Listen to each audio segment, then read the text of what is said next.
subscribe. Hi everybody and welcome. My name's Alison, the online piano and the online violin tutor.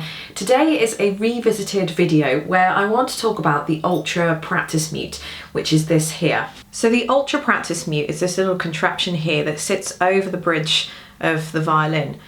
It's not, well, I suppose it's quite big in terms of a mute goes. If I were to measure it, you probably can't see that on camera, but it is actually a centimetre thick. So this thickness here, so if I held it sideways, this is exactly a centimetre thick.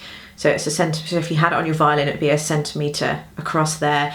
And I suppose from the highest point is about 2 centimetres. So from the top here to the bottom is about 2 centimetres. So that just gives you an idea. I clearly don't know my left from my right here on the camera, but just I suppose it's about the width of the palm of my hand. So that gives you an idea of kind of what that's going to look like. It's called the ultra practice mute because it's not like a normal mute that you would actually use if you were playing in an orchestra or in a group or in a quartet or anything like that. This is the ultra practice mute, so it is actually a practice mute, and really and truthfully what it is designed for is for I don't know, some people live in townhouses where the walls aren't very thick between their neighbours, and of course the violin is it's not a loud instrument as such. It's perhaps not as loud as a piano when you're really thrashing down on the piano and things, but it's actually quite a loud piercing sound for the instrument that it is. And it's one of those sounds that does tend to carry and travel through walls and things. So a lot of the neighbours end up banging on the wall and, you know, keep their noise down and all that kind of stuff. Especially if you're a beginner violin as well, and you're embarrassed enough as it is to be playing in front of your other half or your girlfriend or boyfriend or parents, anything like that. The violin, to start with, doesn't always sound the best. I will admit it's not the best instrument, but obviously when you can play it, it's very, very rewarding. So it puts, I'm finding, or I used to find, that it was putting a lot of my students off practicing, whereas I'd say, so how much practice have you done this week? Well, actually not very much. Why not?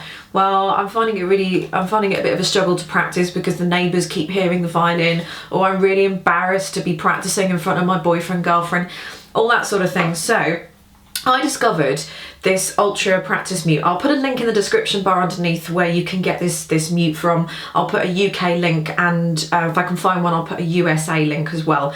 But these are, I mean, these are just fantastic. And I did do a video when I was standing outside, was it the Tower of London or the castle, wherever it was I was in London. I did a video of this, but because I was outside, I didn't have such a great microphone, so it was a bit windy. And I think a lot of you were sort of saying, well, actually when I played without the mute, it didn't really sound an awful lot of difference with the mute. So I'm going to do a test for you today now. So I'm in my teaching room at the moment, so I'm going to put it on. I'll show you how to put it on in a second. I'm going to put it on, I'm going to play a little something with it on, I'm going to take it off, play a little something with it off, so you can hear what the difference is like in the room. I'm hoping that my microphone isn't going to compress the sound too much, so when I don't have the mute on, I'm hoping the sound isn't going to compress too much that you can't tell the difference. But then what I thought I would do is put the camera outside of my room, so you'll see me close the door. I'll be inside the room. I will play again without the mute, and I will tell you which one when I'm playing without the mute,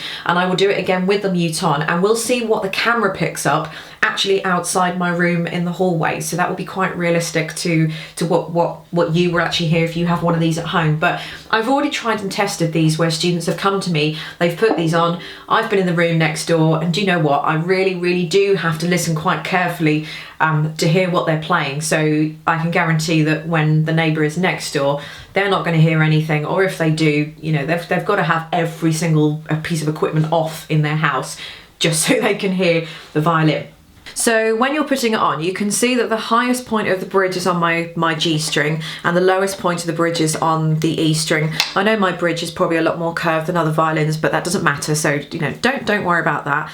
So you've got like a higher point and a lower point. So here is the higher point, and here is the lower point. So I'm going to match that up to my bridge, and I'm literally just going to slot it.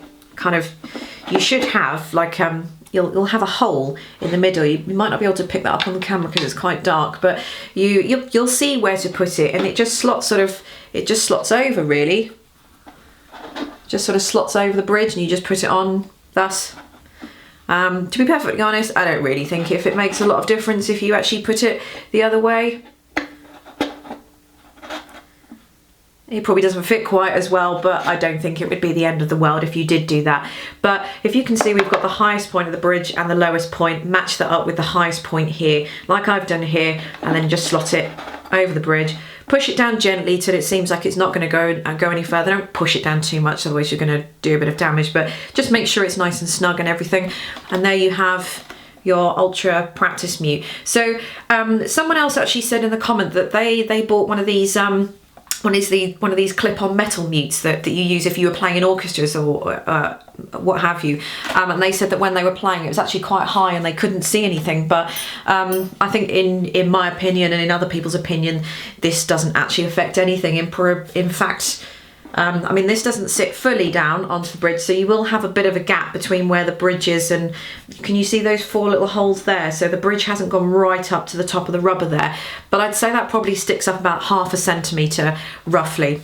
So it's actually, it's not too bad. I can still happily see everything. I can see my fingers, nothing's obstructing my view. So actually, since I've got the mute on, I'm just going to play something for you with the mute on, and then I'm going to play it with it off, and then I might play it with it on again just so you can hear what the difference is.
So some of that was with the mute, without the mute, with the mute, a little bit without the mute as well. So like I say, hopefully the microphone hasn't compressed it too much so that it's trying to dampen the sound of the loud violin compared to the mute. So you will find it might be a sound for the when you've got the mute on, it might be a sound that you might have to get used to. I mean, obviously it does take away the brightness and the ringiness of the violin, but I mean, it's either that or kind of wake the neighbours up sort of thing. So that's what it does. It'll just sort of muten the sound. It's almost as if I was just talking to you with a cloth over, or with my hand over my mouth, or if I put a cloth over the microphone or something like that. So it almost sounds not quite muffled, but you're just taking away a lot of the ringiness of the sound, which is exactly the sound that's carrying through the rooms of the house and across to the next door neighbours and things. I wouldn't say that it affects your playing. It doesn't affect your intonation. The only thing it affects is your ears, but I mean, that's the trade-off against, you know, waking up the neighbours and things. So what I'm going to do now is I'm going to step outside I'm going to put the camera outside my teaching room. I'll have some information coming up on the screen that you're watching now, telling you whether I'm playing with the mute or without the mute, so that you can hear the difference. I'll probably play exactly the same piece of music again that I've literally just played to you now, so you can hear the difference. So hopefully the camera's going to pick up as much as it can, because it's going to be sitting outside the room, but I don't know, we'll see. That's the true test of it anyway, isn't it?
So I'm really hoping that the sound of that actually came out. I'll soon find out when I come to editing it anyway.